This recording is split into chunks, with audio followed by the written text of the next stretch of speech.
Hi everyone, I'm Shanell and I'm here today with my coworker Joe.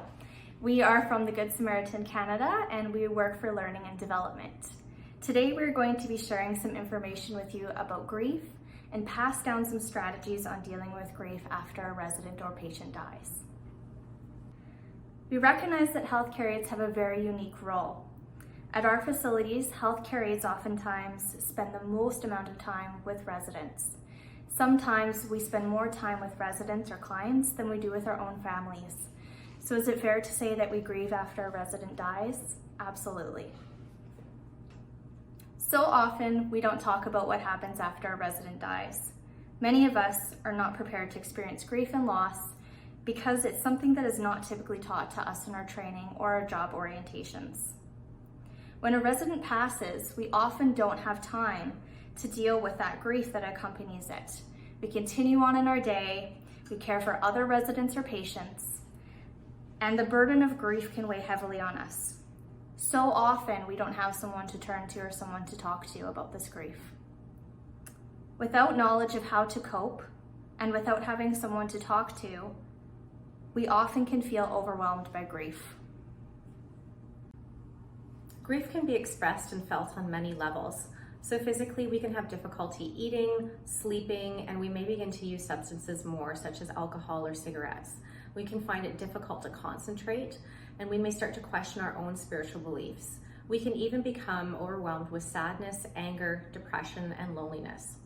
It's important to understand that an emotional response is a normal part of grief, and that each person's response can vary. If we don't take the time to express our grief, we can become overwhelmed with stress and eventually burn out. As we begin to grieve, there are many formal and informal ways to begin our healing as we move through grief. Many organizations practice formal protocols after the death of a resident. Some examples include having a memory tree that is dedicated to a resident or patient that has passed away. This is sometimes filled with pictures or other items that remind us of that resident. Another option is having a workplace debrief or a memory session, taking time to come together as a team to remember that resident. Other facilities host an annual service of celebration to honor the life of that resident. In our organization, we perform a small ceremony to honor that person. It gives us an opportunity to say goodbye. This is called the Honor Guard ceremony. I'm Cheryl Upstill, and I'm the chaplain at Mountain View Village, Good Samaritan, Canada. At the Good Samaritan, we have really done some thinking carefully about what is important in our pastoral care program, not just for residents and for families, but also for staff. We realize that when one of the most poignant times in a staff's career is when a resident dies. And how does that impact their own life? And so we've created a ceremony called the Honor Guards ceremony that we do each and every time a resident dies, whether it's in the middle of the night or the middle of the day.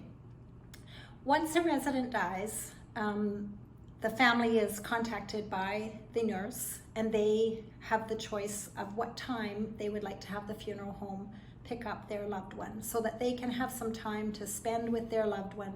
But also we arrange a mutual time so that we too, as staff, have some time to spend with their loved one and giving thanks for their lives. So for the Honor Guard, once the funeral home arrives on our site and the body has been prepared by the staff is gathered together in our hallway. And the funeral home goes in and begins to place the person onto the gurney, and we cover them with a honor blanket that we have specially made for this purpose. And then family and I and staff gather out in the hallway, and we bring that resident out into the hallway in full view of all who are there. So we put out a call to our staff, anybody that's available to come at that moment, and people from all different parts of the site will come, from recreation, sometimes from the kitchen, nursing staff, anybody who has interacted with that resident directly or indirectly. And they come and gather in the hallway with the body present on the gurney. And we pause and share a brief poem or a spiritual reading that would have been important to that family member, to that resident, and to the family. And then we invite people to share brief stories that they might have. A memory of something that the resident did with them, or something they will always remember. Often something the resident has taught them are often great memories that get shared. Sometimes another resident will come alongside because that was an important piece for them too.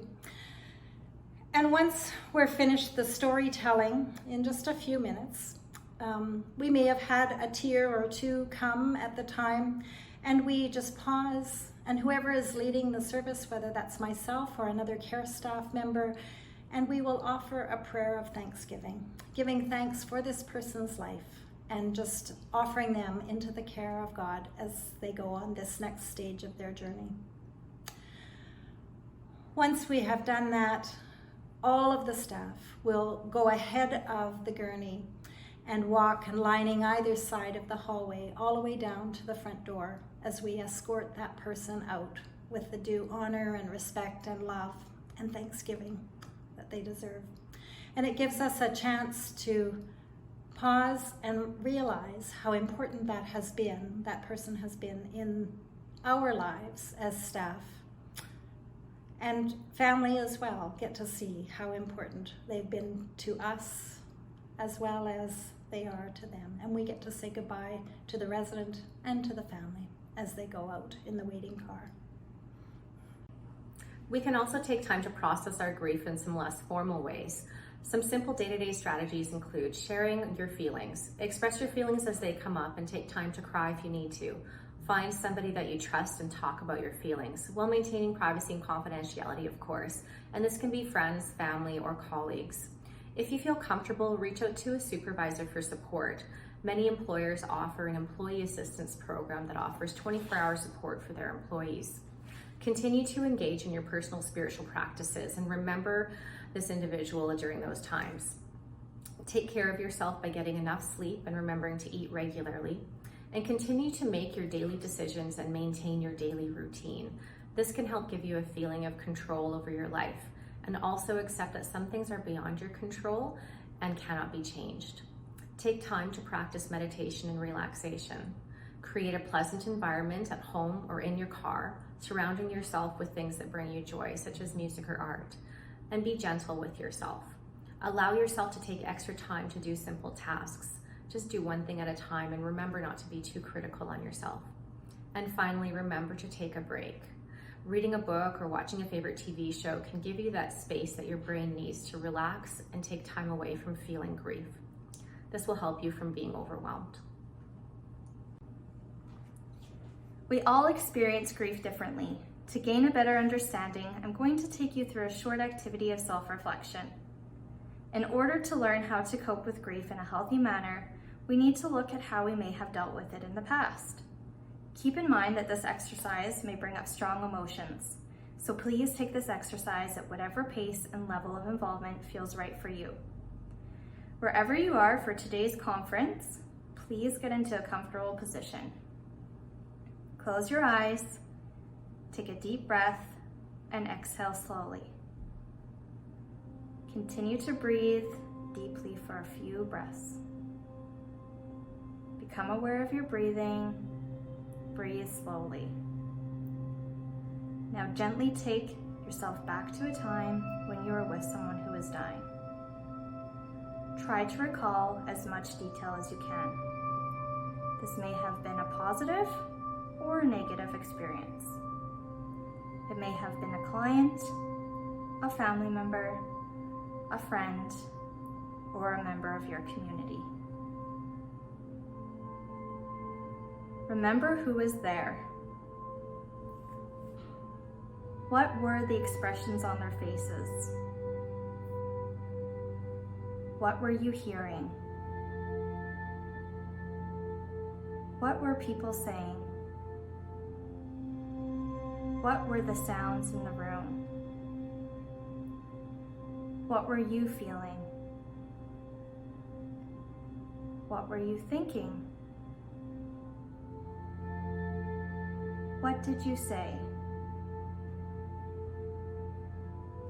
How did you react? How do you feel the person who is dying felt?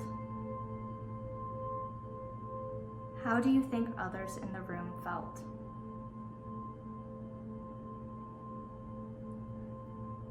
Now gently bring yourself back into the room. Open your eyes. What emotions did you feel? What emotions did you experience? Many of you may have had similar emotions. As you may have experienced in the activity, grief can take many forms, and certain things can intensify grief, such as your own past experiences with loss, your relationship with the person, your level of comfort with expressing your emotions, as well as your own religious or spiritual beliefs. It is important to understand that an emotional response is a normal part of grief, and that each person's response can vary. No matter how someone responds emotionally to grief, we should not judge them. There is no right or wrong way to grieve. Also keep in mind that these feelings can fluctuate. Some days you may feel fine, and others you may feel overwhelmed, and that's okay. We want to thank you for joining us today as we talk about grief and take time to explore your own experiences with grief in the past. We hope this information has been useful for you and will empower you to move through grief in a healthy way in the future. We also want to express a huge thank you to each and every one of you for the work that you do every day. In our place of work, it is very clear that health careers have a positive impact in the excellent care that our residents receive. Thank you so much.